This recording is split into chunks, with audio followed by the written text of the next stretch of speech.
Hello guys, एक बार फिर से रियल फील एक्सप्लेन चैनल में आप सभी का वेलकम। और दोस्तों, कुछ लोग बोल रहे थे एक ऐसी मांगा एक्सप्लेन करो जिसमें एमसी बहुत बैड ऐश हो और बहुत पावरफुल हो। तो दोस्तों, मैं आप लोगों के लिए बिल्कुल सेम ऐसी ही मांगा लेके आया हूँ, लेकिन बस बात ये है कि इसके सिर्फ 5 चैप्टर हैं, लेकिन इन 5 चैप्टरों को देखने में आपको बहुत मजा आने वाला है। और इसी के साथ चलते हैं आगे। एपिसोड के स्टार्टिंग में एक आवाज हमें बताती है जीव जाओ कंटेंट में, मतलब कि दोस्तों आइलैंड में ह्यूमन, डीमन और भी दूसरी तरह के नस्ल वाली चीजें अस्तित्व में हैं। और फिर हमको एक आइलैंड दिखाया जाता है जो कि हवा में उड़ रहा था, और तभी हमको बताया जाता है ह्यूमन रेस का नेतृत्व जैकिंग इमॉर्टल डायनेस्टी द्वारा किया जाता है, जहाँ पर मॉर्टल्स और कल्टीवेटर एक साथ रहते हैं। हालांकि कल्टीवेशन के लिए 10,000 सालों से टैलेंट्स की यहाँ पर जरूरत है। और फिर हमारा सीन शिफ्ट होके वहाँ की वादियों को दिखाया जाता है, जहाँ पर एक बूढ़ा आदमी कहता है यूमिंग माउंटेन पे बर्फ बहुत ज्यादा सफेद है और ये बहुत सालों से सफेद है। अब पता नहीं, शायद दोस्तों इस बूढ़ा का दिमाग का स्क्रू ढीला है या एक बात को दोहराने में मजा आ रहा होगा। लेकिन तभी वहाँ पे वो बुढ़ऊ मेरी बात सुनने के बाद में बहुत ज्यादा गुस्सा आ जाते हैं और वहाँ पर अपनी डार्क एनर्जी को रिलीज करने लगते हैं। और वो डार्क एनर्जी रिलीज होते हुए तभी वो एनर्जी डार्क फायर का शेप लेते हुए एक ड्रैगन में कन्वर्ट हो जाती है। और जब वो बुढ़ऊ वहाँ पर अपने ड्रैगन को अपेयर कर रहे थे, तभी उनके पीछे खूब ढेर सारी ह्यूमंस खोपड़ियां पड़ी हुई थी। और तभी वहाँ पर बुढ़ऊ हमें आगे बताते हैं हेवनली स्टेज की एक ही सोच के साथ आप स्प्रिंग को क्रिएट कर सकते हैं, मतलब कि दोस्तों बसंत। और बहुत ढेर सारे कल्टीवेटर हेवनली स्टेज की दहलीज पर कदम रखे बिना ही अपनी नॉर्मल लाइफ को जीते हैं। इस कल्टीवेशन स्टेज के लिए मैंने बहुत कुछ त्याग किया है, यहाँ तक कि मेरे अंदर की खुद की इंसानियत को भी। तो इसी जगह से आप समझ गए होंगे ये बुढ़ऊ कितना ज्यादा कमीना इंसान है। और फिर हमें दिखाया जाता है उसकी जो फायर जल रही थी उसके अंदर बहुत ढेर सारे ह्यूमंस वहाँ पे बुरी तरह चिल्लाते हुए कहते हैं इमॉर्टल मास्टर प्लीज हमको यहाँ से जाने दो, हाँ हम तुमसे रहम मांगते हैं, यहाँ से जाने दो। अरे बुड्ढे, तेरे को श्राप लगेगा, तू कभी जिंदगी में अच्छी मौत हासिल नहीं कर सकता है। लेकिन वो जो बुढ़ऊ था अपनी फायर में इन लोगों को बुरी तरह जला रहा था। फिर वहाँ पे बुढ़ऊ आगे बताता है लेकिन एक बार जब मैं इसमें कदम रखूंगा तो मेरा मुकाबला करने के लिए कोई भी नहीं होगा, और मैंने जो कुछ भी किया है उसे कौन याद रखेगा। और इस बात को बोलते हुए जितनी भी वहाँ पे इंसानी खोपड़ियां पड़ी हुई थी वो वहाँ पे अपनी एनर्जी पावर से उन सभी को डिस्ट्रॉय कर देता है। लेकिन तभी वहाँ पे एक लड़का खूब स्पीड में भाग के आते हुए कहता है मास्टर मास्टर मेरी बात सुनिए, किसी ने सेक्ट में घुसकर सभी डिसाइपल्स को मार डाला है। वो इंसान हमारे सेट को पूरी तरह से तबाह करने का इरादा रखता है। उस लड़के की बात सुन के बुढ़ऊ कहते हैं अरे हमारे 6 एल्डर तो पहले ही वहाँ पर एंटर कर चुके हैं जो अर्थ स्टेज में हैं, लेकिन वे उसे रोक नहीं सके। वो लड़का वहाँ पे अफसोस करते हुए कहता है इस खबर को आप तक पहुँचाने के लिए 6 एल्डर ने अपनी जान का बलिदान दे दिया है। उस डिसाइपल की बात सुन के वो जो बुढ़ऊ था वहाँ पे सोच में पड़ जाता है कि आखिर वो कौन होगा जो इतना पावरफुल है। और फिर वहाँ पर अपने वही फायर ड्रैगन को उंगली से इशारा करते हैं, और उसके ऐसा करने के साथ में वो फायर ड्रैगन अपने सर को नीचे झुकाते हुए उस बुढ़ऊ को अपने सर पे बैठाता है। ड्रैगन के ऊपर बैठने के बाद वो बुढ़ऊ बहुत जरा गुस्से में उस तरफ आगे की तरफ जा रहे थे, और वहाँ पे जाते हुए कहते हैं अगर ऐसी बात है तो ठीक है, मैं देख लूंगा वो कौन है। लेकिन जैसे वो वहाँ पर अपने पवेलियन के बाहर पहुँचते हैं तो कुछ सामने देखने के बाद एकदम शॉक्ड हो गए थे। और तभी दोस्तों हमको पता चलता है उनके जो 6 एल्डर थे उनकी तो बुरी तरह से एल लग चुके थे। उन बेचारों को इतने बुरी तरीके से मारा गया था कि वहाँ के खम्भों के ऊपर एक एक तलवार के साथ में उन सभी को धांस दिया गया था, और एक को वहाँ पे फांसी लगा के मार दिया गया था। और साथ ही जो दूसरा उनका पास एक ड्रैगन होता है उसको भी वहाँ पर भाले और तलवार भोग भोग के मारा गया था। और जो बाहर उनके डिसाइपल होते हैं उन सबको भी वहाँ पर उसी तरह से तलवार घुसेड़ के मारा गया था। अब आप समझ सकते हैं कितना ज्यादा जल्लाद किस्म का इंसान होगा जिसने ऐसे इन लोग को मारा है। जब बुढ़ऊ और फायर ड्रैगन वहाँ का हाल देखते हैं तो बेचारे कुछ कह नहीं पाते। लेकिन तभी वहाँ पर जो एल्डर सीट होती है उस जगह पर एक इंसान तलवार लेके बैठा हुआ था जिसने की यहाँ पर बुरी तरह कत्ले आम मचाया था। और फिर हमको पता चलता है ये एक यंग मैन होता है, मतलब जवान इंसान। और मैं आपको बता दूं यही अपनी सीरीज का मेन हीरो है जो कि सच में बहुत ज्यादा बैड ऐश है। मारने से पहले एक बार सोचता भी नहीं है, मारता पहले है फिर बोलता है मैं मार दूंगा। वो वहाँ पे तलवार साफ करते हुए उस बुढ़ऊ की तरफ देखता है, और वो बुढ़ऊ भी उस लड़के की तरफ देखते हुए हैरान होके कहता है अरे तुम तो सिर्फ एक मॉर्टल हो, मेरा यूमिंग सेक्ट 100 सालों के बाद सच में एक मॉर्टल द्वारा इतनी बुरी तरह से खत्म कर दिया गया। लेकिन वो जो लड़का था उसको वहाँ पे उसका घंटा कोई फर्क नहीं पड़ता और फिर वो वहाँ पर उस बड़ों की तरफ घूर के देखते हुए कहता है, यूमिंग सेट के एल्डरों ने अपनी यांग एनर्जी पाने के लिए जवान लड़कियों को लूटा, जबकि तुम्हारे डिसाइपल्स ने इविल आर्ट की प्रैक्टिस करते हुए 289 गांव वालों को मार डाला। उस लड़के की बात सुनते हुए बुढ़ाऊ वहाँ पे गुस्साते हुए कहते हैं, कुछ गांव वालों की लड़कियों की खातिर जो कि सिर्फ मॉर्टल थे, तुमने आकर मेरे पूरे सेट को खत्म कर दिया। क्या तुम जानते हो कि डीमंस के विरुद्ध लड़ाई करने में एक कल्टीवेशन सेक्ट कितने ज्यादा लोगों को बचा सकता है। अपना हीरो वहाँ पे अपनी स्वॉर्ड को उठाते हुए कहता है, जब भी कोई घिनौना इंसान कानून तोड़ता है तो उसे नॉर्मल इंसान के समान ही सजा का सामना करना पड़ता है। ये बात कल्टीवेटरों पर भी लागू होती है, लेकिन पूरे युवान सेक्ट पर जो परेशानी आई है वो सिर्फ तुम्हारे कारण थी, क्योंकि तुमने हेवनली स्टेज में आगे बढ़ने के लिए अपने हजारों नागरिकों को अपने अंदर ही एब्जॉर्ब करके मार डाला। हर एक इनर सेक्ट में ऊपर से लेके नीचे तक सारे के सारे अपराधी भरे हुए थे, इसीलिए उन्हें इसी तरह से फांसी ही दी जानी चाहिए। बुढ़ाऊ वहाँ पे अपने हीरो की बात सुनने के बाद उसकी तरफ घूर के देखते हुए कहते हैं, तुम सच में बहुत घमंडी हो। हेवनली स्टेज का कल्टीवेटर बनने के लिए हजारों लोगों का बलिदान देना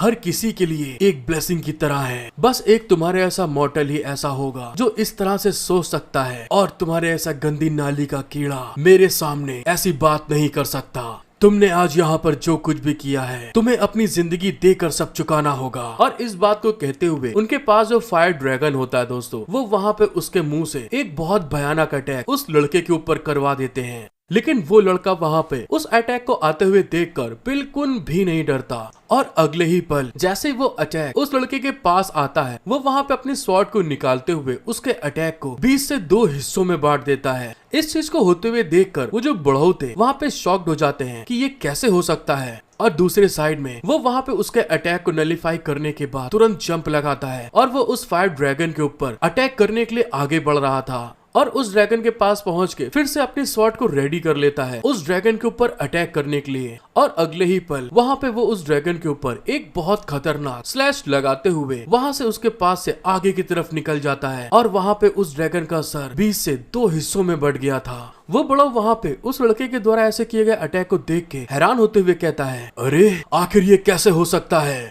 और दूसरे साइड में वो लड़का जो अपने हाथ में स्वॉर्ड पकड़े हुए था, उसके अंदर से बहुत ज्यादा डार्क एनर्जी और फ्लेम बाहर की तरफ रिलीज हो रही थी। मतलब कि दोस्तों ये स्वॉर्ड कोई नॉर्मल स्वॉर्ड नहीं है। और तभी वहाँ पे वो बुढ़ाऊ उस स्वॉर्ड को देखते हुए कहते हैं, ये तो इसके हाथ में, आखिर ये कैसे हो सकता है कि इतना अनमोल स्पिरिचुअल ट्रेजर इस बेकार से मोर्टल के हाथ में कैसे हो सकता है। यहाँ तक कि एक पावरफुल स्पिरिचुअल एनर्जी के ट्रेजर के साथ भी यूमिंग सेट की हेवनली बर्निंग स्वॉर्ड को हरा नहीं सकती। इस बात को कहते हुए बुढ़ाऊ वहाँ पर अपने पास में भी एक बहुत अच्छी पावरफुल स्वॉर्ड को बाहर निकाल लेते हैं, और फिर दूसरे साइड अपने हीरो के ऊपर अटैक करने के लिए आगे बढ़ते हुए कहते हैं, बर्निंग हेवन। और उनके ऐसा करने के साथ में उस स्वॉर्ड के अंदर से स्पिरिचुअल एनर्जी रिलीज होने लगती है, और अगले ही पल वो तुरंत आगे बढ़ते हुए अपने हीरो के ऊपर एक भयानक स्लैश ला देते हैं। लेकिन तभी वहाँ पे वो जो लड़का था अपने स्वॉर्ड को आगे लाते हुए उस बढ़ऊ के स्वॉर्ड को वहाँ पे डिफीट कर लेता है, रोक लेता है उसके अटैक को। और देखने में दोस्तों ऐसा लग रहा था कि उसको बुढ़ऊ के इस खास ट्रेजर से कुछ भी घंटा फर्क नहीं पड़ता।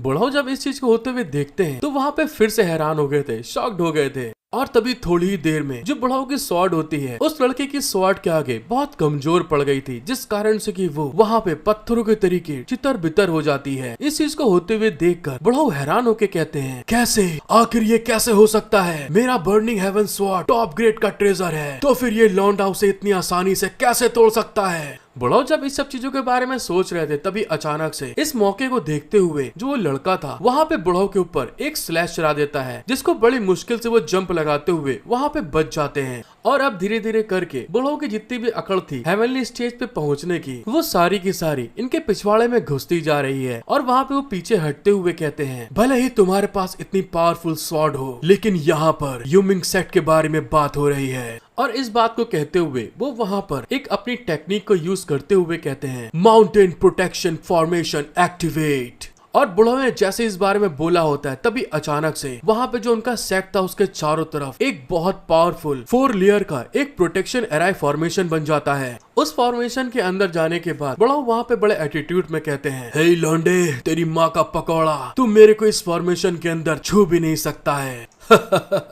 अगर तेरे अंदर दम है तो मुझे छू के दिखा। उसकी ऐसी बात सुनने के बाद जो वो लड़का था वहाँ पे बहुत जरा गुस्सा आ जाता है और तभी अगले पल वहाँ पे अपनी स्वॉर्ड को यूज करते हुए एक सामने की तरफ स्लैश लगा देता है, अटैक कर देता है। और उसने जैसे ही इस चीज को किया होता है तभी दोस्तों जो वहाँ पे 4-3 लेयर का एराई फॉर्मेशन बना था, उस एराई फॉर्मेशन के बीचों बीच एक बहुत बड़ा क्रैक पड़ जाता है जो कि सीधे होते हुए वो जो बढ़ो वहाँ पे बड़ा एटीट्यूड दिखा रहा था उसकी गर्दन के ऊपर लग जाता है, जिस कारण से कि उसके वहाँ पे खून निकलता है। और वो बढ़ो वहाँ पे हैरान हो गया था कि मेरे एराई फॉर्मेशन के होते हुए इसका अटैक मुझ तक कैसे आ गया। और उस अटैक के इफेक्ट के कारण बड़ा वहाँ पे जमीन पे गिर गए थे और अपना हीरो वहाँ पे बड़ी रंगबाजी में तलवार लिए उसके सामने खड़ा था। बड़ा वहाँ पे घबराते हुए कहते हैं, अरे आखिर ये कैसे हो सकता है। लेकिन फिर भी जो उनके सफेद नीचे बाल थे उनकी गर्मी अभी तक कम नहीं हुई थी, जिस कारण से कि वो अपनी आखिरी कोशिश करते हुए एक अटैक अपने हीरो के ऊपर फिर से करते हुए चिल्ला के कहते हैं, तुम तो एक मॉर्टल इंसान हो, तो आखिरकार तुम ऐसा कैसे कर सकते हो। जैसे वो लड़का वहाँ पर बुढ़ाऊ की इस चाल को देखता है तो वहाँ पे अपने स्वॉर्ड को यूज करते हुए उसके सारे अटैक को वहाँ पे खत्म कर देता है और फिर बुढ़ाऊ की तरफ आगे बढ़ते हुए कहता है, तलवार से तलवार तोड़ो, तलवार से फॉर्मेशन तोड़ो, केवल एक मॉर्टल वेल्डर ही इसका इस्तेमाल कर सकता है, ना ही कोई कल्टीवेटर और ना ही कोई डीमन इसे छू सकता है। और फिर वहाँ पर आगे बढ़ते हुए उस बढ़ो की गर्दन के ऊपर स्वॉर्ड को रखते हुए कहता है, तो अब मुझे बताओ, क्या तुम मेरी इस स्वॉर्ड को नहीं पहचानते और क्या तुम मुझे भी नहीं पहचानते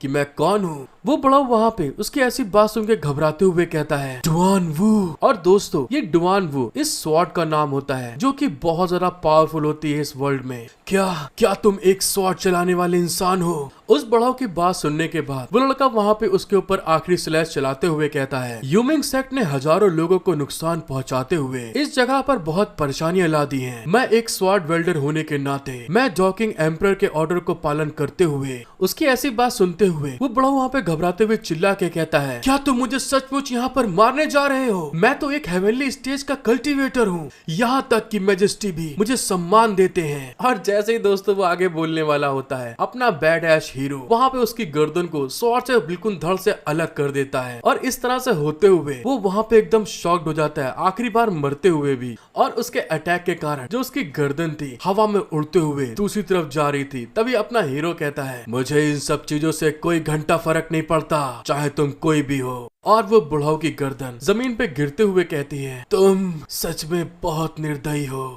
अपना हीरो वहाँ पे बुढ़ाऊ को उड़ाने के बाद अपनी स्वॉर्ड को अंदर डालते हुए कहता है, ये सब बस न्याय के लिए है, जो भी गलत करेगा वो पेला जाएगा। और इस बात को कहते हुए वो पूरे के पूरे सेट को दोस्तों तबाह करने के साथ में ही वहाँ से जाने लगता है। आई होप कि इतना ना बैड है आप लोग के लिए बहुत होगा। मुझे मालूम है कि आप लोगों ने यहाँ तक देखने के बाद में भी सब्सक्राइब लाइक नहीं किया होगा, इसीलिए बोल रहा हूँ प्लीज सपोर्ट करें, एक लाइक सब्सक्राइब कर दीजिए। एपिसोड 2 की स्टार्टिंग में हमें एक वैली दिखाई जाती है जो कि पहाड़ों से पूरी तरह से कवर थी और वहाँ पर लोग खेती बाड़ी करा करते हैं, जहाँ पर एक लड़का एक भैंसिया के ऊपर बैठ के खूब मजे से बांसुरी बजा रहा था। अब वो लड़की वहाँ पे उसके आसपास वहाँ पे डोल रही थी और इस सीन को आप पहचानी गए होंगे। और फिर हमें थोड़ी देर बाद का सीन दिखाया जाता है जहाँ पर वो लड़की कुछ खाते हुए कहती है, ब्रदर सू, जब भी आपके घर में कुछ मस्त स्वादिष्ट बनता है तो आप मेरे लिए ले आते हैं हमेशा। जब मैं बड़ी हो जाऊंगी तो क्या तुम मुझसे शादी करोगे। वो छोटा लड़का उसकी बात सुन के कहता है, नहीं नहीं रहने दो, इसकी जरूरत नहीं है, क्योंकि मेरी मम्मी कहती है कि तुम बहुत मोटी हो और बहुत ज्यादा ठूस ठूस के खाती हो, और तो और तुम्हारा नेचर बहुत जिद्दी है, इसीलिए अगर मैं तुमसे शादी करूंगा तो तुम मुझे रोज बहुत बुरी तरीके पेलोगी। उसकी ऐसी बात सुन के वो जो छोटी लड़की थी वहाँ पे बुरी तरह गुस्सा रही थी।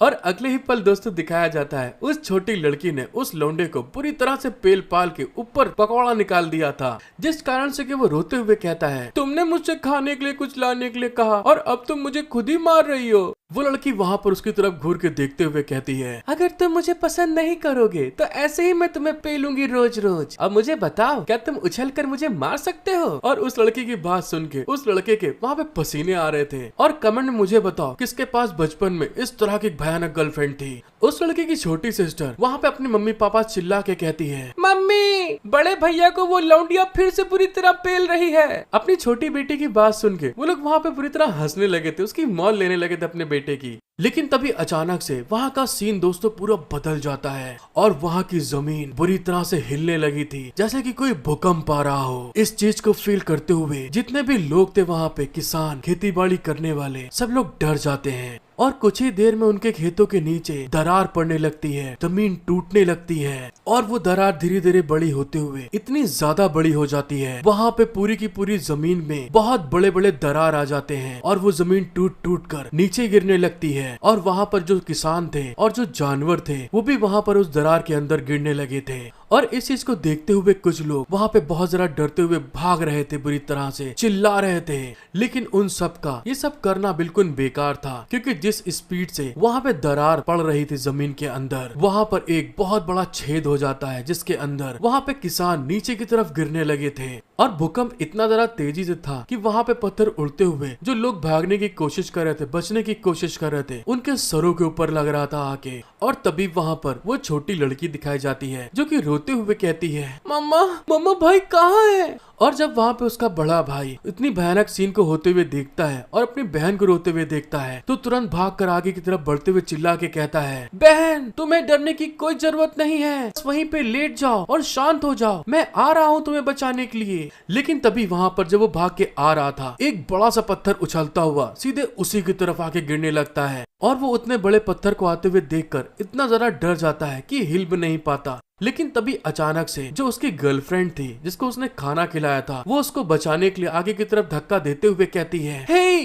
जरा देख के। और वहाँ पर उस लड़के को धक्का देते हुए उसको बचा लेती है उस पत्थर से। लेकिन तब तक दोस्तों बहुत जरा देर हो चुकी थी। वो बड़ा पत्थर जो था, जो उस लड़के के ऊपर गिरने वाला था, वो पत्थर उस लड़की के ऊपर गिर जाता है और वो लड़का वहाँ पे बहुत जरा अफसोस करते हुए कहता है, ज़ाओया क्या तुम ठीक हो। लेकिन वो भी अंदर ही अंदर जानता है कि क्या हो सकता है। और तभी अचानक से वो जो दरार होती बढ़ते बढ़ते उस लड़के के पास में भी आ जाती है और वो लड़का एक जमीन के दरार के टुकड़े में फंस जाता है और अगले ही पल वो जमीन का टुकड़ा सीधे जमीन के अंदर चला जाता है और वो लड़का भी नीचे की तरफ गिरने लगता है और नीचे की तरफ वहाँ पर पानी था और वो लड़का सीधे पानी के अंदर चला जाता है। लेकिन वो अपने आप को संभालते हुए फिर से ऊपर की तरफ जाने की कोशिश करता है और जब ऊपर की तरफ जाता है तो सामने के नजारे को देखने के बाद में भयानक तबाही जो हुई थी वहाँ पे देखते हुए एकदम घबरा जाता है, स्टन हो जाता है, शॉक्ड हो जाता है, क्योंकि उसके सामने उसी के गांव वाले बुरी तरह से मरे पड़े थे, घायल पड़े हुए थे, कुछ पत्थर के नीचे दबे हुए थे। और वो लड़का आगे की तरफ बढ़ते हुए कहता है, पापा मम्मी बहन तुम लोग कहाँ हो। जब वो आगे की तरफ बढ़ रहा था तभी वहाँ पर वो किसी चीज को महसूस करते हुए एकदम से शॉक्ड हो जाता है और एक पत्थर के पीछे जाके छुप गया था। और हमको पता चलता है एक बूढ़ा आदमी वहाँ पर आते हुए कहता है, इसका असर अभी भी गाँव वालों पर है। उसके पीछे से एक जवान लड़का बाहर निकलते हुए कहता है, ये तो बस एक मॉर्टल कीड़ों का झुंड है, इससे ज्यादा कुछ नहीं। अगर वे लोग मर भी गए तो इस चीज से हमें क्या फर्क पड़ जाएगा। आखिरकार यहाँ का कानून कल्टीवेटर्स को कैसे पकड़ सकता है। जब वो लोग आपस में बात कर रहे थे तभी कोई चिल्ला के कहता है, बचाओ हमारी मदद करो प्लीज, हमें बचा लो, देखो मेरे पास बच्ची है, मेरी बच्ची को बचा लो तुम। वो आदमी उस लेडी की बात सुनने के बाद बड़े एटीट्यूड में कहता है, हालांकि हमारे कल्टीवेशन के साथ कोई भी हमें पकड़ नहीं सकता है। और इस बात को कहते हुए वो वहाँ पे अपने हाथ में एक स्किल को रेडी करता है और वहाँ पे उस लेडी की तरफ एक लेजर बीम से अटैक करते हुए कहता है, अगर ये बात फैल गई तो हम लोग यहाँ पर बड़ी मुश्किल में पड़ जाएंगे, इसीलिए तुम्हारा यहाँ पर मरना बहुत जरूरी है। और इस बात को कहते हुए वो वहाँ पे उस लेडी को अपनी लेजर बीम के अटैक से वहाँ पे मार देता है और वहाँ पे मारने के बाद खूब जोर जोर से हंस रहा था, बिल्कुल क्रेजी इंसान के तरीके, जो पूरी तरह से पागल हो गया हो। इस चीज को करते हुए देखकर वो जो लड़का था वहाँ पे बहुत जरा गुस्सा आ जाता है और तभी वहाँ पर उस कल्टीवेटर के मुंह पे एक पत्थर फेंक के मार देता है। लेकिन वो कल्टीवेटर था, उसकी स्पीड अच्छी थी और रिफ्लेक्शन भी, तो वहाँ पे वो उस पत्थर से अपने आप को बचा लेता है। और वो लड़का वहाँ पे पत्थर मारने के बाद गुस्से में चिल्ला के कहता है, तो आखिरकार ये भूकंप और यहाँ पर जो कुछ भी तबाही हुई वो सब कुछ तुम्हारे कारण है। तुम लोगों ने मेरे सभी गांव वालों को मार डाला और तो और अभी तुमने मेरी माँ को भी जान से मार दिया। और इस बात को बोलते हुए वो वहाँ पे बहुत ज्यादा रो रहा था। वो आदमी जब उसकी ऐसी बात सुनता है तो वहाँ पे गुस्साते हुए कहता है, तुम नाली के कीड़े, तुम्हारी हिम्मत कैसे हुई मुझे उकसाने की। लेकिन दूसरे साइड वो लड़का बहुत जरा गुस्सा आ गया था और वहाँ पे गुस्से में चिल्ला के कहता है, तो क्या हुआ अगर तुम एक इमॉर्टल हो, तुम एक शैतान हो जो इंसानों को इस तरह से बेरहमी से मारते हैं जैसे कि वे कुछ भी नहीं है। तुम एक इमॉर्टल होने लायक नहीं हो। भले ही मैं एक एक बच्चा हूँ, लेकिन फिर भी मुझे इस चीज के बारे में पता है। मैं न केवल तुम्हें उकसाने की हिम्मत करता हूँ, बल्कि पूरे गाँव के लिए न्याय भी मांगूंगा। और इस चीज को कहते हुए वो उस लड़के के ऊपर फिर से अटैक करने के लिए आगे बढ़ रहा था। लेकिन तभी अचानक से जो वहाँ पे बुढ़ऊ आए थे, उनके पीठ पे एक तलवार लटकी थी, जो अचानक से वहाँ पे अपनी एनर्जी रिलीज करने लगती है। तभी वो आदमी वहाँ पे गुस्साते हुए कहता है, तुम ऐसा करने के बाद बस हंसी के लायक बन जाओगे, तुम मेरा एक बाल ना उखाड़ पाओगे। और इसका पूरी बात का मतलब समझ ही गया होगे यार, बोल के नहीं बोलूंगा ना पूरा। लेकिन दूसरी तरफ वो जो बुढ़ऊ थे, तलवार में एनर्जी रिलीज होते हुए देखकर उससे कहते हैं, रुक जाओ, कुछ करने की जरूरत नहीं है, जुआन वू ने अपना मास्टर ढूंढ लिया है। दूसरे साइड में जब वो बुढ़ऊ वहाँ पे उस लड़के की तरफ देखते हैं, तो उसके चारों तरफ भी डार्क कलर की मिस्ट घूम रही थी, जिसको देखते हुए कहते हैं, ये तो बहुत दिलचस्प हो गया है। और फिर वहाँ पे वो बुढ़ऊ उस लड़के के पास आते हुए कहते हैं, क्या तुम मेरे से बदला लेना चाहते हो, लेकिन तुम उसके लिए बहुत कमजोर हो। और इस बात को कहते हुए वो वहाँ पे स्वॉर्ड निकाल के उस लड़के के जस्ट सामने धर देते हैं, जिसके अंदर से वही डार्क मिस्ट निकल रही थी। और फिर वो आगे कहते हैं, ये तलवार मुझे मारने का तुम्हारा सिर्फ एक मौका है। बुढ़ऊ की बात सुन के उस लड़के को समझ में नहीं आता कि आखिर कहना क्या चाहते हैं। और दूसरे साइड में उस आदमी को दिखाते हैं, जो कि बुढ़ऊ से कहता है, एल्डर जुआन वू, हमें ऐसा नहीं करना चाहिए। वो एल्डर वहाँ पे समझाते हुए कहते हैं, चिंता करने की बात नहीं है, जुआन वू ने अपने मास्टर को ढूंढ लिया है। मैं महसूस कर सकता हूँ कि किसी तरह से भाग्य बदल गया है। और दूसरे साइड में वो जो लड़का था उस तलवार के बगल में आके खड़ा हो गया था, उसको फील कर रहा था। और तभी वहाँ पे वो बुढ़ऊ जाते हुए कहते हैं, हे लौंडे, मुझे उम्मीद है कि एक दिन तुम मुझे मार सकते हो, तो अपने इस बदला लेने की ताकत को कम मत होने देना, क्योंकि तुम्हारे हाथ में सारे मॉर्टल्स का भाग्य है और कभी भी हार मत मानना। और इस बात को कहते हुए वो अचानक से वहाँ पे डिसअपीयर हो जाते हैं और वो लड़का और उसकी तलवार वहाँ पे अकेले रह गए थे। उस बुढ़ाऊ की बात को समझते हुए वो जो लड़का था उस स्वॉर्ड के पास आगे अपना हाथ बढ़ाता है, तो वो स्वॉर्ड एकदम से वाइब्रेट होने लगती है और तुरंत वो वहाँ पे उस स्वॉर्ड को पकड़ते हुए मन में कहता है, एल्डर, एक दिन मैं तुमको जान से मार दूंगा, ये मेरा वादा है। और इसी के साथ सीन हमारा प्रेजेंट में आ जाता है। और दोस्तों, ये हमारे हीरो की बचपन की स्टोरी थी, उसके साथ में कैसे क्या क्या हुआ। और प्रेजेंट में अपना हीरो तलवार को साफ करते हुए मन में कहता है, किसी दिन मैं तुम्हारी बॉडी को हजारों टुकड़ों में तोड़ दूंगा, लेकिन ऐसा करने से पहले। और जैसे वो इस बारे में बोलता है, सामने की तरफ एक बॉक्स में डार्क कलर की मिस्ट निकल रही थी और हमको पता चलता है जिस तरह से अपने हीरो के पास में एक लेजेंडरी स्वॉर्ड है, वैसे उसके पास एक दूसरी स्वॉर्ड भी होती है। वो स्वॉर्ड वहाँ पे उड़ते हुए अपने हीरो की तरफ आने लगती है, जिसको देखते हुए अपना हीरो कहता है, मैंने तुमसे पहले ही कहा था, यूमिंग सेक्ट से निपटने के बाद मैं तुम्हारे लिए एक न्यू मास्टर ढूंढ लूंगा। क्या तुम अपना अगला मास्टर ढूंढने के लिए इतनी ज्यादा जल्दबाजी में हो? वो स्वॉर्ड वहाँ पे उस लड़के की बात सुनने के बाद बहुत बहुत गुस्सा आ जाती है और बिल्कुल उसकी नुन्नी के एकदम क्लोज आके जमीन में धस जाती है। बोले तो अभी वो नपुंसक होते होते बच गया। और जब वो लड़का देखता है तो वहाँ पे घबराते हुए कहता है, हाय दैया रे, मेरा औजार बस जरा सा बच गया। और फिर गुस्साते हुए कहता है, क्या तुम इतनी जल्दी में हो? उसके ऐसी बात सुनने के बाद अब वो और ज्यादा गुस्सा आ जाती है तलवार, और वहीं जमीन में उसके औजार को टुकड़े टुकड़े करने के लिए घसड़ते हुए आगे की तरफ जाने लगती है। और वो लड़का भी अपने औजार को बचाने के लिए घसड़ता हुआ पीछे की तरफ जाते हुए गुस्सा के कहता है, तुमने अपने पिछले मास्टर के साथ में ऐसा क्या किया था? लेकिन तभी वो इस बात को सुन के स्वॉर्ड एकदम सीरियस हो जाती है और उसके चारों तरफ से बहुत स्पिरिचुअल एनर्जी रिलीज होने लगी थी।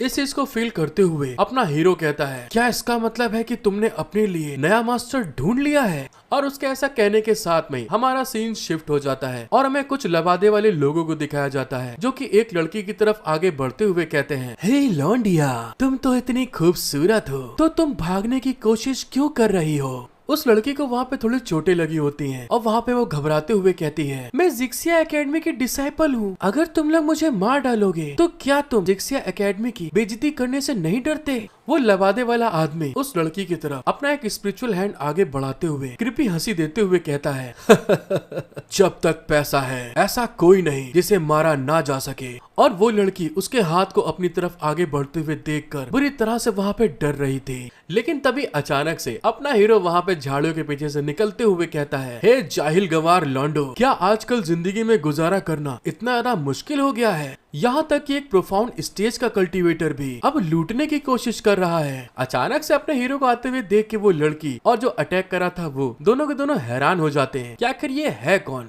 हेलो गाइस, आई होप कि आप लोग को वीडियो देखने में मजा आ रही होगी, तो इसीलिए प्लीज मेरा सपोर्ट करें। मुझे मालूम है कि तुम में से बहुतों ने अभी तक सब्सक्राइब लाइक नहीं किया होगा, इसीलिए आपसे रिक्वेस्ट करता हूँ कि सब्सक्राइब लाइक कर दीजिए। पार्ट 3 की स्टार्टिंग में हमें दिखाया जाता है अपने हीरो की बात सुन के वो लबादे वाला इंसान पीछे की तरफ देखते हुए उससे कहता है, तुम तो बस एक मॉडल कचड़े हो, अगर तुम मरना नहीं चाहते तो जितनी जल्दी हो सके यहाँ से दूर भाग जाओ। अपना हीरो उसकी बात सुन के कान में उंगली डालते हुए इग्नोर करते हुए कहता है, वैसे मैं तुम्हारी इन बेफालतू की चीजों में शामिल नहीं होना चाहता, लेकिन एक खूबसूरत जवान अबला नारी को बचाना मेरा कर्तव्य है। वो लबादे वाला इंसान अब बहुत सारा गुस्साते हुए कहता है, अबे लौंडे, आखिर तू है कौन जो इस तरह की मेरे से गलचोदी कर रहा है। और दोस्तों अभी तक अपने हीरो का नाम बिल्कुल भी बताया नहीं गया है, तो मैं इसको हीरो ही बोलूंगा। उसकी बात सुनने के बाद अपना हीरो कुछ मिशंस वाले टोकन्स को बाहर निकाल के देखते हुए कहता है, डकैती और हत्या को पेट्रोल कैंप के टाइम कंट्रोल किया जाना चाहिए। हाँ ये सही है, लेकिन पेट्रोल कैंप केवल इमॉर्टल लोगों से निपटता है। हाँ ये रहा जिनी वेई। ऐसा लगता है कि जिनी वेई केवल रईसों को डरा सकता है। अरे ये क्या, ये वारंट तो अवैध जुओं से निपटने के लिए है। ये शराब के नशे में घुड़सवारी, अच्छी औरत को अपना कम्बल गर्म करने के लिए मजबूर करना, खेतों में जानवरों को मारना, छोटी मोटी चोरी, हाँ बस इन्हीं सब चीजों को मैं संभालता हूँ। अपने हीरो की ऐसी बात सुन के वो लबादे वाला इंसान वहाँ पर उसकी तरफ अटैक करने के लिए आगे की तरफ बढ़ते हुए कहता है, तो कमीने हरामखोर, तुम्हारी हिम्मत कैसे हुई मेरे जैसे एक इमॉर्टल का मजाक उड़ाने की।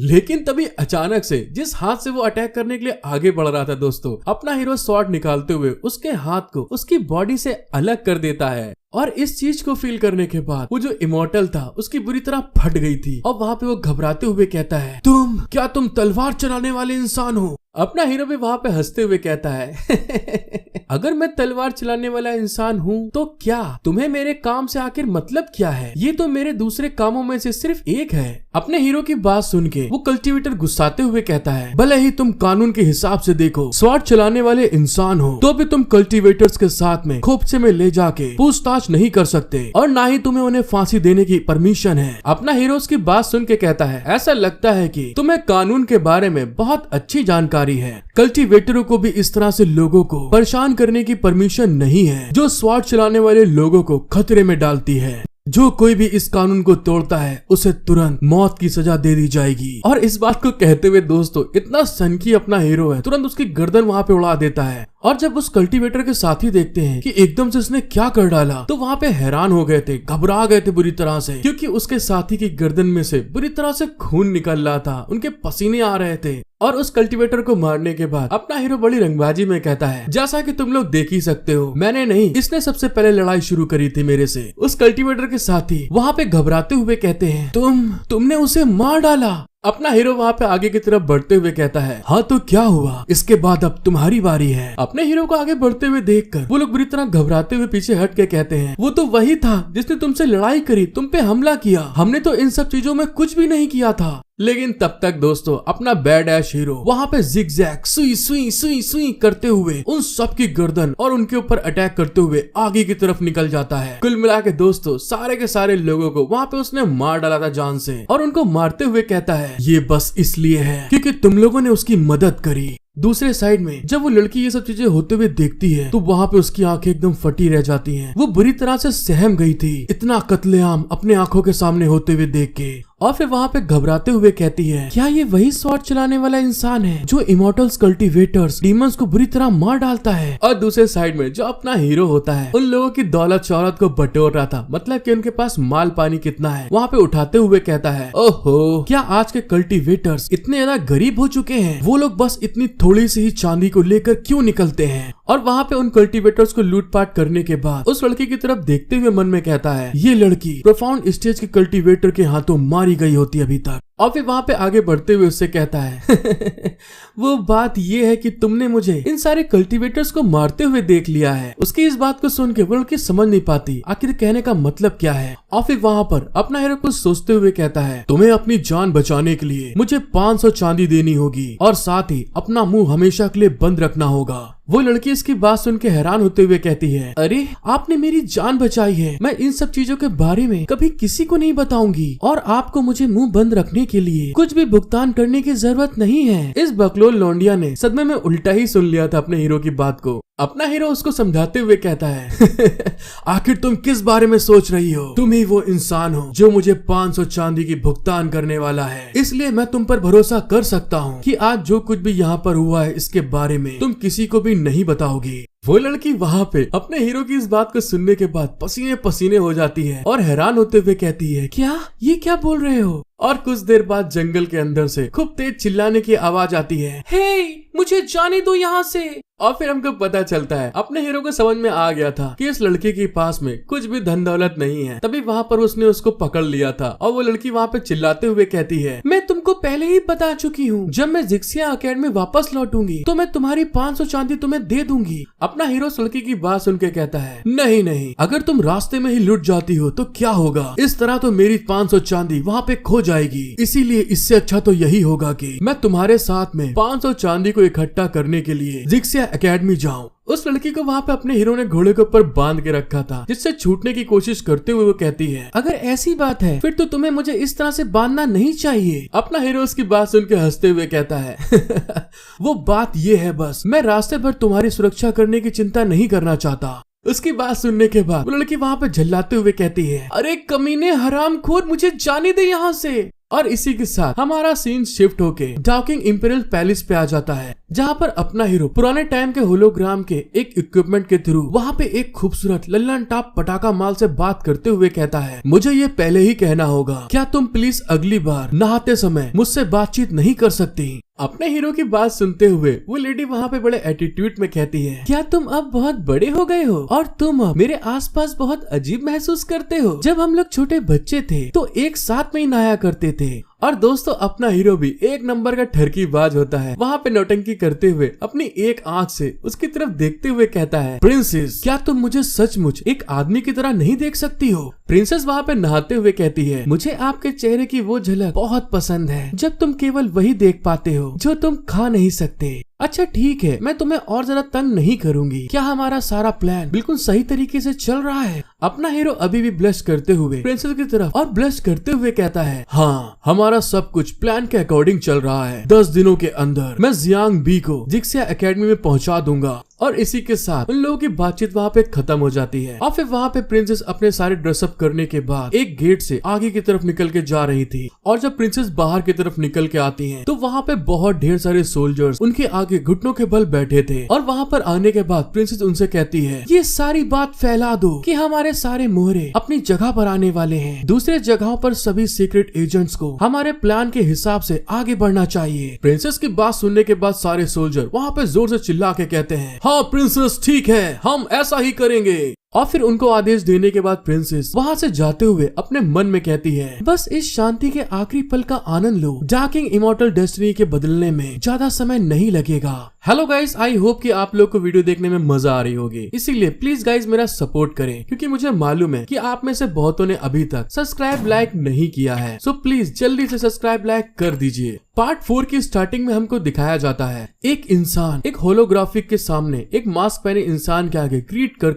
करके बैठा हुआ था। और वहाँ पे मास्क वाला इंसान उससे कहता है, क्या ये तुम क्या कह रहे हो कि तुम जियांग भाई को मार नहीं सकते? क्या जिक्सिया एकेडमी का सेकंड एल्डर इतना ज्यादा बेकार है? उस मास्क मैन की बात सुन के वो आदमी कहता है, मैं सच में नहीं जानता था कि जियांग भाई को छुप के प्रोटेक्ट करने वाला एक कल्टीवेटर है। जो उसे मारने गए थे वो प्रोफाउंड स्टेज के कल्टीवेटर थे और वो सारे के सारे मारे गए। उस आदमी की बात सुन के वो मास्क वाला आदमी गुस्से में उसकी तरफ घूर के देखते हुए कहता है, अगर प्रोफाउंड स्टेज का कल्टीवेटर ऐसा नहीं कर सकता तो उससे हाई लेवल के कल्टीवेटर को वहाँ पर भेजो। क्या मुझे तुम्हें अब सब कुछ सिखाने की जरूरत पड़ेगी? उस मास्क मैन की बात सुन के वो जो आदमी था थोड़ा घबराते हुए कहता है, लेकिन वे सभी तो एल्डर्स हैं और एक एल्डर के रूप में मेरे पास उन्हें ऑर्डर देने का कोई भी हक नहीं है। वो मास्क मैन वहाँ पे क्रीपी स्माइल देते हुए उसकी तरफ देख के कहता है, अगर तुम उनको ऑर्डर नहीं दे सकते हो तो डीमंस को ऐसा करने के लिए ऑर्डर दो। ऐसा मत सोचो कि मुझे कुछ भी नहीं पता है कि तुम इतने सालों से सीक्रेट रूप से उन डीमंस को सपोर्ट कर रहे हो। मास्क मैन की बात सुनने के बाद वो आदमी बुरी तरह घबरा जाता है, उसके पसीने निकल रहे थे और वो घबराते हुए कहता है, लेकिन ये तो। जैसे वो कुछ आगे बोलने वाला था तभी अचानक से मास्क मैन फिर उससे कहता है, तुम्हें अपनी औकात दिखानी है ताकि मास्टर तुम्हारे गंदे कामों को बर्दाश्त कर सके, वरना तुम्हें डीमंस का सपोर्ट करने के लिए जान से मार दिया जाएगा।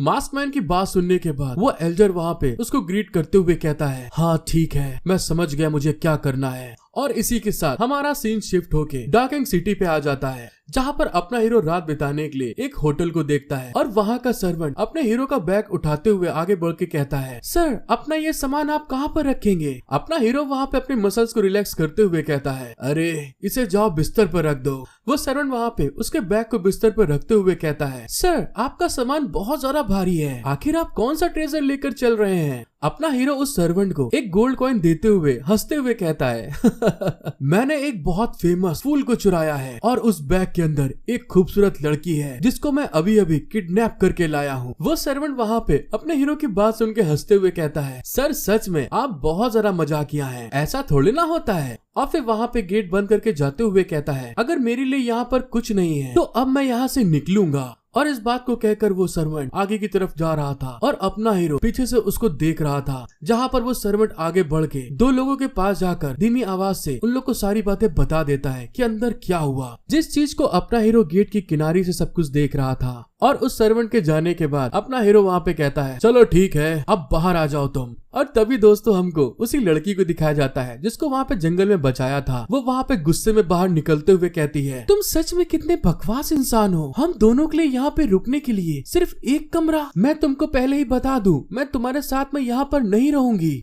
अपना हीरो उस लड़के की बात सुन के उसी स्वॉर्ड के बॉक्स को दोस्तों जो जंगल में चमक रहा था, जो स्वॉर्ड निकली थी अपने हीरो की चुनिया काटने के लिए, उसी बॉक्स को बाहर निकालते हुए कहता है, तुम्हें चिंता करने की जरूरत नहीं है, मैं वैसे भी यहाँ पर नहीं रहूंगा। वो लड़की उसकी बात सुन के हैरान होते हुए कहती है, तो क्या इसका मतलब मैं यहाँ पर अकेले रह रही हूँ? अपना हीरो उस लड़की के पास उसी तलवार के बॉक्स को रखते हुए बड़ा हंस के कहता है, तुम्हें मजबूत होने के लिए यहाँ पर इसके साथ में रहोगी। वो लड़की वहाँ पर उसकी कोई बात को समझ नहीं पाती और हैरान होते हुए कहती है, क्या इस बॉक्स के साथ में? अपना हीरो उसकी बात सुन के उसको छेड़ते हुए कहता है, मैं तुम्हें पहले ही आगाह कर दे रहा हूँ कि इस बॉक्स के अंदर एक इविल ठरकी सोल स्पिरिट है जो कि खास तौर पे तुम्हारे जैसी जवान लड़कियों को अपना शिकार बनाती है, इसीलिए उस पर नजर बना के रखना, उसे भागने मत देना। वो लड़की वहाँ पे अपने हीरो की बात सुन के बहुत ज्यादा घबराते हुए कहती है, तुम कहाँ जा रहे हो? उसकी बात सुन के अपना हीरो कहता है, क्योंकि मैं आखिरकार इतने बढ़िया सिटी में आ गया हूँ तो इसमें कोई शक की बात नहीं है, मैं जा रहा हूँ शराब पीने के लिए।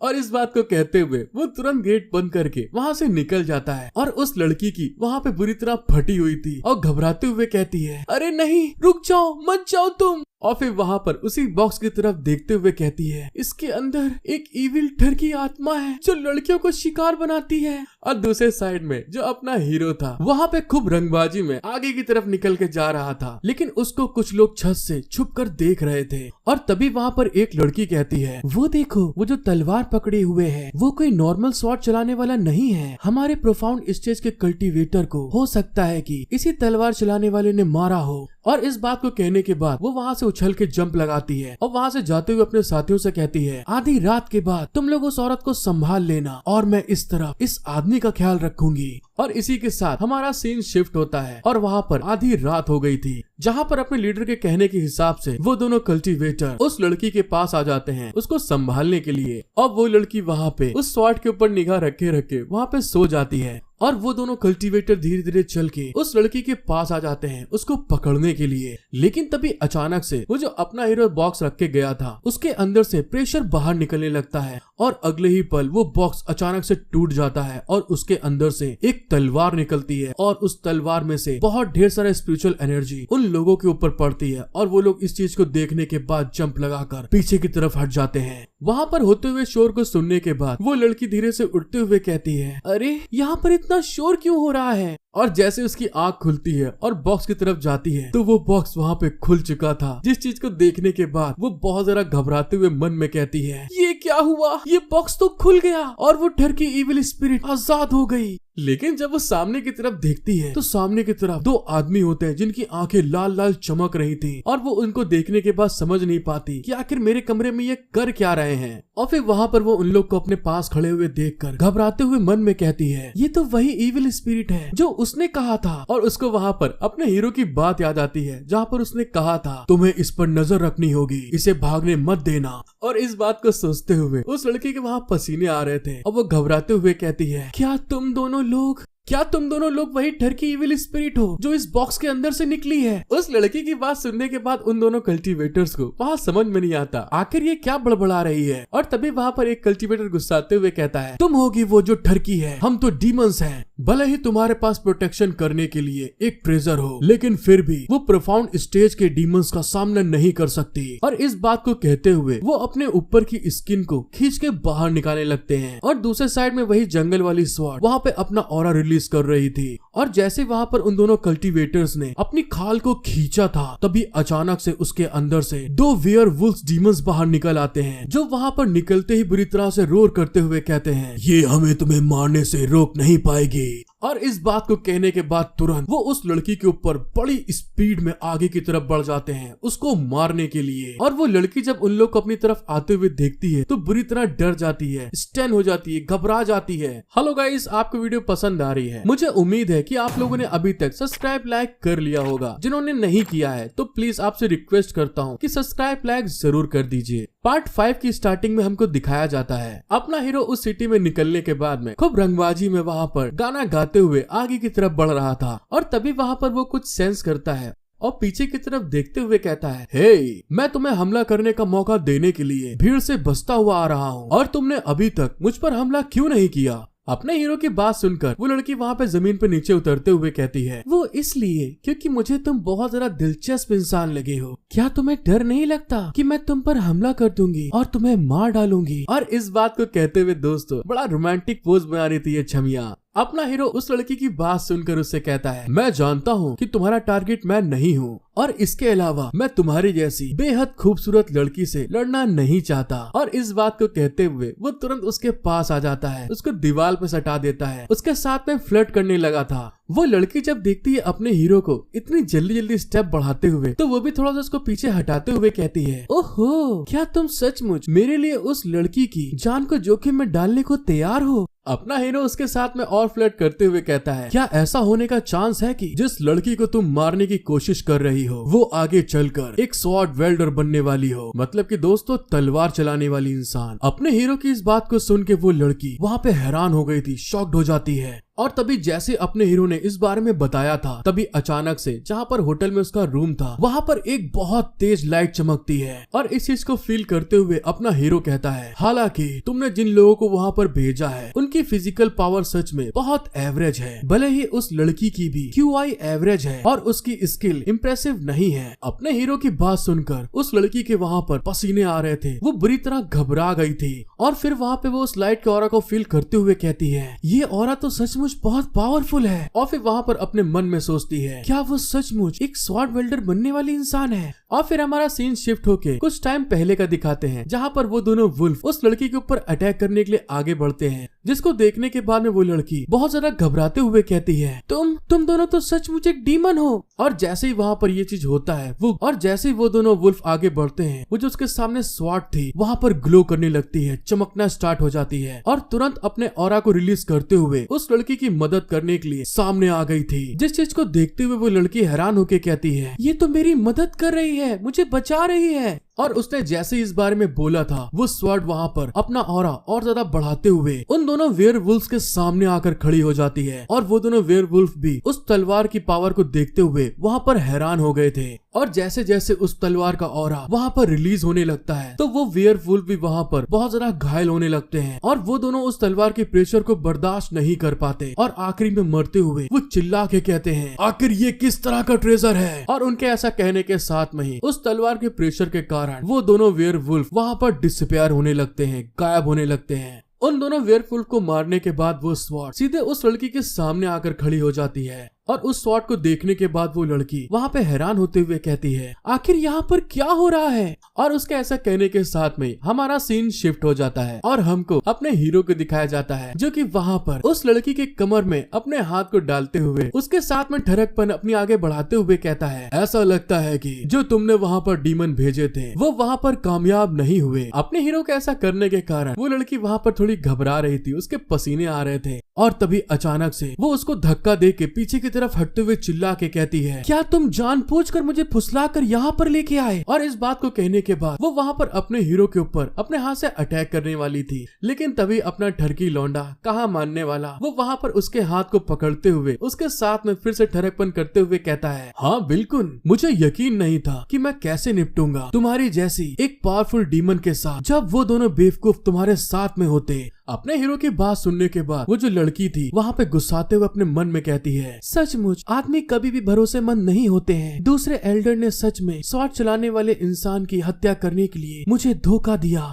जब वो इस चीज के बारे में सोचकर वहाँ पे गुस्सा रही थी तभी अपना हीरो 2 कदम और आगे बढ़ जाता अपनी ठरकपन में और उसको कस के अपनी बाहों में सटा लेता है, जिसको देखते हुए वो लड़की कहती है, तो क्या तुम भी एक स्वॉर्ड चलाने वाले इंसान हो। अपना हीरो उससे कहता है, हाँ तुम बिल्कुल सही हो। अपने हीरो की बात सुन के वो लड़की कुछ पल के लिए उसके सीने के ऊपर सर रख के कहती है, इसका मतलब तो यही हुआ कि तुमने भी मुझे धोखा दे दिया और मैं आपकी दुश्मन बनना नहीं चाहती और तुम मुझे जाने दो, इसके लिए मैं क्या कर सकती हूँ। अपना हीरो उस लड़की की बात सुन के बड़े एटीट्यूड में कहता है, अरे मेरी जाने मन, मैं तुमको यहाँ से जाने नहीं दे सकता। अभी तो हमारे प्यार की शुरुआत हुई है। जब तक तुम मुझे नहीं बताओगी कि तुमको और उन दोनों बेवकूफ लड़कों को जान से मारने का ऑर्डर किसने दिया था। अपने हीरो की बात सुनकर वो जो लड़की थी वहाँ जो तलवार उसकी बेल्ट में बंधी हुई थी उसको पकड़ते हुए कहती है, अगर मुझे ये सब बताना है तो फिर मुझे तुम्हें जान से मारना होगा। और इस बात को कहते हुए वो एक लड़की डीमन में बदल जाती है और इसी के साथ वहाँ पर अपने हीरो की दोनों तलवारों को चुरा लेती है और वहाँ पे जंप लगाकर भागते हुए कहती है, अब इस डीमन को मैं कहती कहूँ या कहता कहूँ समझ में नहीं आ रहा दोस्तों, तो एडजस्ट कर लेना अपने हिसाब से। कल्टीवेट के ताकत के बिना एक स्वॉर्ड चलाने वाला इंसान एक बेकार इंसान से ज्यादा कुछ नहीं होता जब उसकी तलवार को छीन लिया जाता है। मैंने अपनी जिंदगी में अनगिनत लोगों को मारा है, लेकिन मैंने पहले कभी भी किसी तलवार चलाने वाले इंसान को नहीं मारा।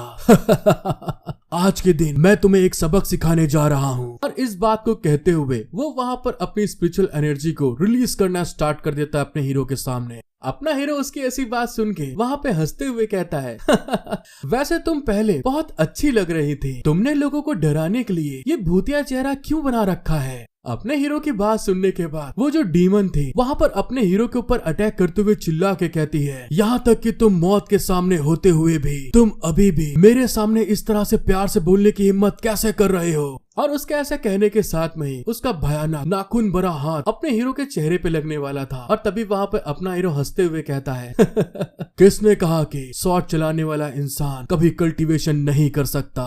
और उसका हाथ जैसे अपने हीरो के ऊपर लगने वाला था तभी अचानक से उसके पास से एक बहुत बड़ा स्पिरिचुअल हैंड उस डीमन के पास आने लगता है उसको पकड़ने के लिए। और इस चीज को होते हुए देखकर वो डीमन एकदम डर जाती है, हैरान हो जाती, घबरा जाती है। और अगले ही पल दोस्तों हमको पता चलता है जो हमारा हीरो है वो कल्टीवेशन कर सकता है और उसके पास उसका खुद का एक फैंटम था जिसने कि वहाँ पर उस डीमन को पकड़ लिया था। और अपना हीरो उसको वहाँ पे पकड़ते हुए हंस के कहता है, मैं तो बस एक बदनाम इंसान हूँ। जब वो डीमन वहाँ पे अपने हीरो को देखती है कि ये कल्टीवेशन कर सकता है और साथ ही ये बहुत पावरफुल कल्टीवेटर है, क्योंकि दोस्तों फैंटम होना कोई नॉर्मल बात नहीं होती, तो वहाँ पे घबराते हुए कहता है, प्लीज मुझे माफ कर दो, मैं तुम्हें सब कुछ बताने के लिए तैयार हूँ, जो भी तुम जानना चाहते हो और तुम चाहो तो मेरी ले लो। अपना हीरो उसकी बात सुन के हंसते हुए कहता है, छी अब कौन लेगा, तू तो बिल्कुल बेहुदा लग रहा है और वैसे भी बहुत देर हो चुकी है। और जैसे ही वहाँ पर उसने इस बारे में बोला होता है उसका फैंटम जो डीमन को पकड़े था वहाँ पे वो उसको इतनी कस के दबाता है कि उस डीमन की बॉडी उसकी मुट्ठी के दोनों साइडों से बिल्कुल अलग होके कट जाती है, फट जाती है और वो डीमन वहाँ पर बहुत तेज चिल्लाता है। और उसके ऐसा करने के साथ में ही वो डीमन वहाँ पे डिसअपियर होने लगी थी। जब अपना हीरो ऐसा होते हुए देखता है तो गुस्से के कारण अपने चेहरे पे हाथ फेरते हुए कहता है, उफ, आखिर इस शिकीगामी ने कभी मेरी बात को क्यों नहीं सुना।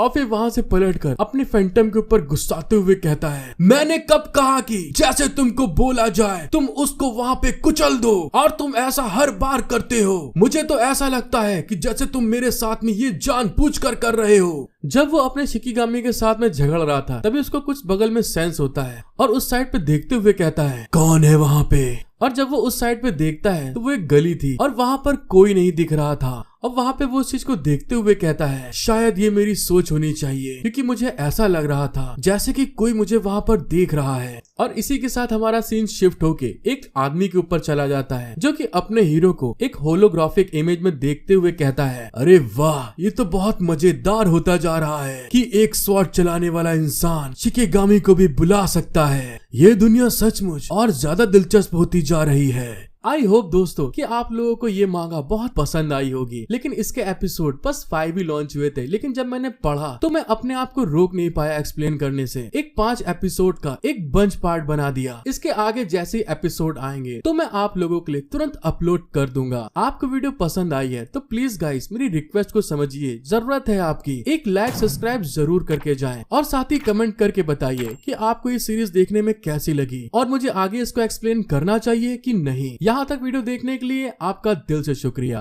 और इसी के साथ मिलते हैं हम लोग नेक्स्ट एपिसोड में। Thank you for watching my video. Love you all.